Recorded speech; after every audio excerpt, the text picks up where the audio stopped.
Olá, eu sou o Ivan Lima e hoje eu vou contar para você um pouco sobre a história da Bíblia.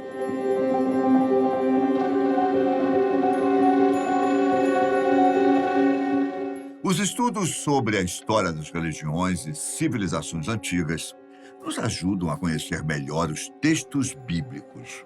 Nesse sentido, vamos conhecer mais sobre o sistema religioso dos Sumérios e as semelhanças com a cultura semita e hebraica. Mas quem são os Sumérios? São civilizações muito antigas e que viveram também em um lugar muito distante de nós. Se você prestou atenção direitinho nas suas aulas de história sobre a antiguidade, você deve se lembrar da Mesopotâmia e do Crescente Fértil. Então, é sobre essa região que nós estamos falando. Ela fica lá no Oriente Médio, entre o rio Tigre e Eufrates, onde hoje ficam o Irã, o Iraque e o deserto da Arábia. Diversos povos habitaram essa região, entre eles os assírios e acádios, que são povos de língua e cultura semita. Mas não é sobre eles que vamos falar hoje, mas sim sobre os sumérios. Essa foi uma sociedade muito antiga, que se formou por volta do 5º milênio antes da Era Cristã. É considerada a primeira a habitar a região. Os sumérios não possuíam unidade política, nem um estado centralizado. Eles se organizavam em cidades-estados independentes, cada uma com seu próprio governo. Cada uma dessas cidades possuía um deus protetor, com seu próprio templo.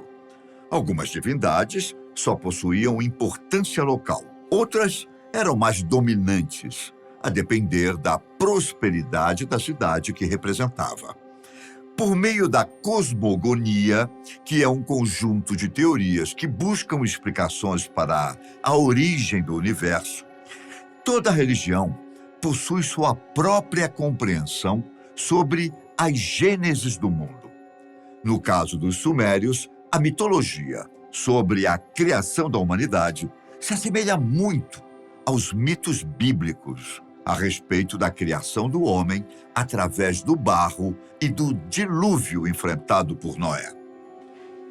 Veja só, a compreensão religiosa dos sumérios é de que antes de criar a humanidade, os deuses trabalhavam, assim como os humanos.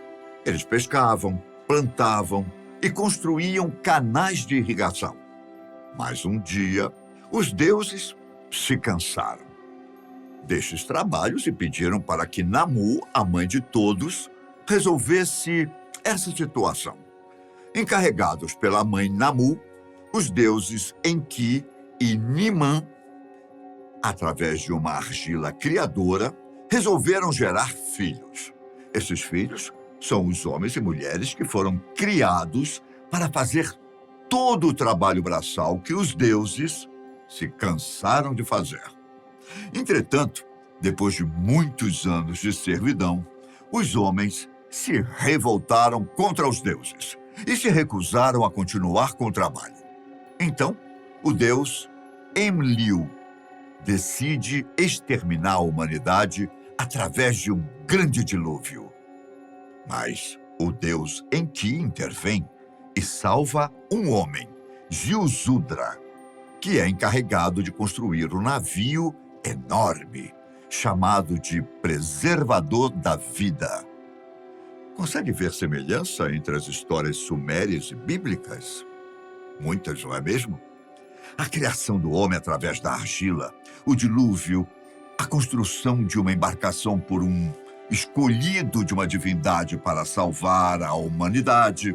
Bom, essas semelhanças existem de fato, porque há um processo de sincretismo religioso e de troca cultural entre os povos, que é fruto de uma série de relações de dominação cultural, entre invasões e a formação de impérios.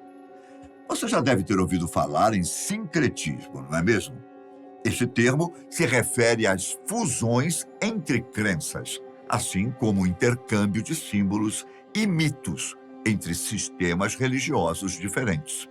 É justamente essa característica presente no texto bíblico que eu vou explicar para você.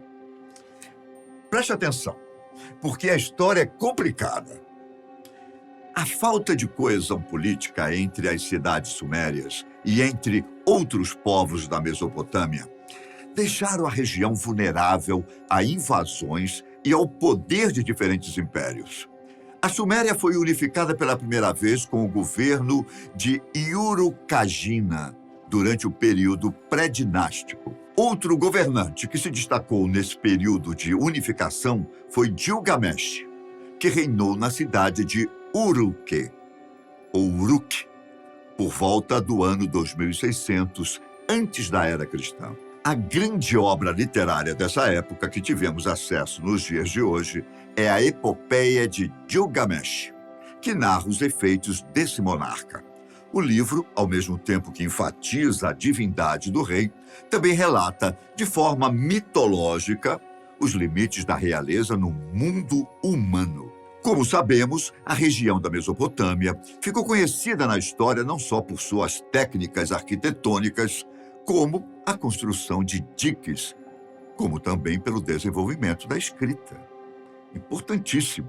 Você já deve ter ouvido falar, por exemplo, da escrita cuneiforme, desenvolvida pela civilização suméria, que consiste basicamente na utilização de objetos com formato de cunha. Essa forma de escrita, assim como os hieróglifos egípcios, data do período de 3.500 antes da Era Cristã e é considerada a primeira forma de sistematização do ato de escrever. Porém, apenas os sacerdotes e membros dos grupos dominantes tinham acesso à escrita de fato.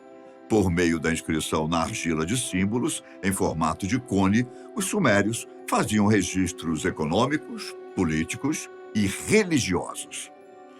Por meio desses registros que chegaram até nós, a partir de pesquisas arqueológicas, foi possível conhecer o sistema religioso dos sumérios. A mitologia suméria é riquíssima e expressa muitos aspectos da cultura desses povos. Para você ter uma ideia, em seus escritos religiosos foram registradas aproximadamente 3.600 divindades. Os especialistas em história das religiões entendem que a existência de tantos deuses pode se explicar pelo fato de que, para os sumérios, o que acontecia na Terra era um reflexo do plano divino. Por isso, se na Terra existiam tantos reis, o mesmo deveria acontecer entre os deuses. Outra característica desse sistema religioso é a proximidade que existe entre homens e deuses, assim como as características antropomórficas na descrição das divindades. Esses mitos religiosos ajudavam os sumérios a compreender e a conviver com os fenômenos da natureza. Alguns pesquisadores investigam a relação das histórias sobre as origens de Moisés com as lendas sobre o nascimento do rei Sargão. Esse rei foi responsável por unificar toda a Mesopotâmia durante o Império Acade.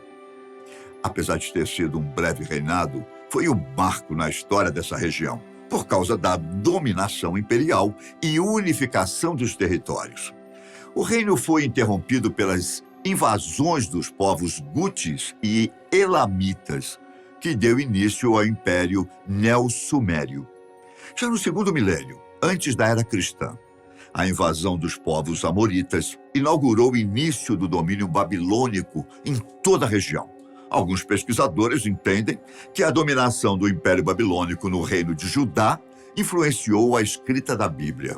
Parte do conteúdo do Velho Testamento, como o Êxodo, expressa não só o trauma da dispersão dos povos hebreus, como também o desejo de reconquista das suas terras. Durante todos esses processos históricos de formação de impérios e de invasões entre babilônios, sumérios, assírios e tantos outros, é importante destacar o sincretismo religioso gerado nesses conflitos.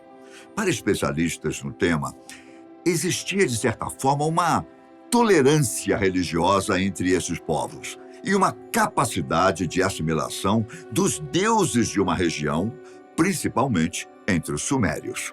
A palavra Anunnaki tem origem na língua suméria, que pode significar descendência da realeza ou aqueles que vieram do céu. O termo se refere a um conjunto de divindades da mitologia suméria, acádia e babilônica. Essas divindades são descendentes da deusa da terra, chamada de Ki, e do deus do céu, chamado de Anu. Um exemplo de Anunnaki é o deus do ar, chamado de Enlil. No livro O Herói de Mil Faces, de Joseph Campbell, o autor reproduz um trecho do mito sumério sobre a descida da deusa Inanna ao mundo inferior. Nesse conto, os Anunnakis aparecem como juízes do mundo inferior. A deusa Inanna é uma divindade muito importante para a crença suméria, pois ela possui uma energia sexual muito forte. Bom, se fôssemos falar de todos os mitos que envolvem as divindades semitas, não teríamos tempo suficiente, não é mesmo? Mas tudo isso foi dito para você compreender uma questão interessante e bem atual que vou comentar agora. Nos últimos anos, mitos contemporâneos foram criados a partir de interpretações da religião suméria e do Velho Testamento da Bíblia. Em vez de se interessarem nas trocas culturais e no sincretismo religioso dos povos antigos, teorias conspiratórias investem na criação de novos mitos sobre a origem da vida humana. Por exemplo, o escritor Zecharia Sitchin, que é jornalista e estudioso autodidata de línguas antigas, formulou teorias conspiratórias que identificam as divindades sumérias como extraterrestres. Essas teorias reúnem curiosos e grupos religiosos que criam suposições a partir da produção literária de Sitchin, que não possui fundamentação arqueológica e histórica. As pessoas que gostam ou acreditam nessas teorias produzem textos, vídeos, livros, imaginando os símbolos da religião suméria como os Anunnakis com a imagem de alienígenas.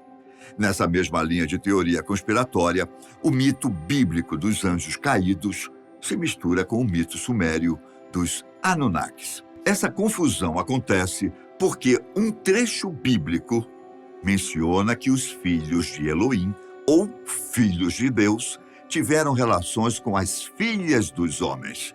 Essa relação carnal deu origem a uma geração de homens perversos, que seriam eliminados com um dilúvio.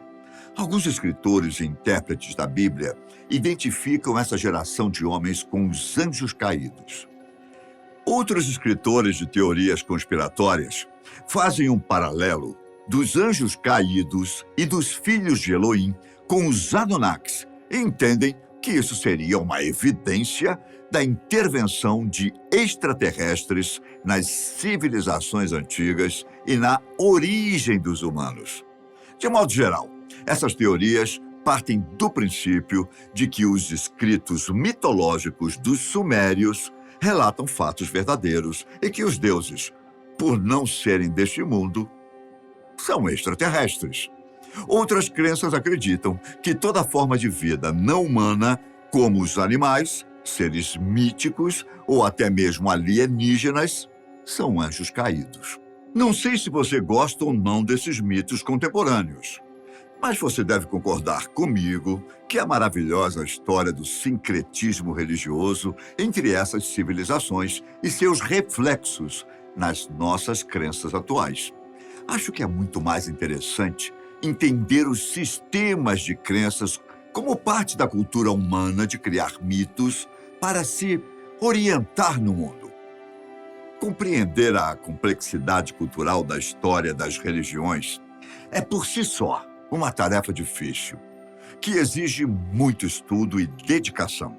E claro, dispensa a necessidade de uma explicação fantástica sobre interferências alienígenas na vida humana. Bom, eu espero que tenha gostado do tema de hoje, mas nos vemos em breve. Fiquem com Deus e até a próxima. Tchau!